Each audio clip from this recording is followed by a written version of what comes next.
how to sign up for MetaTrader 5 account.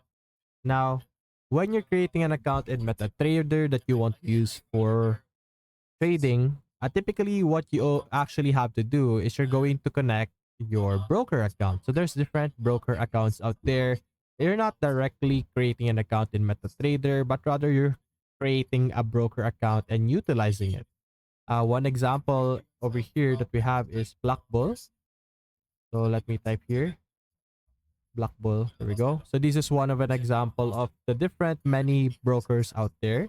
So you could easily create an account in one of the different brokers, and after you create that, you could connect it by connecting it through your trading account over here. Connect to account, and you should be able to connect your account here.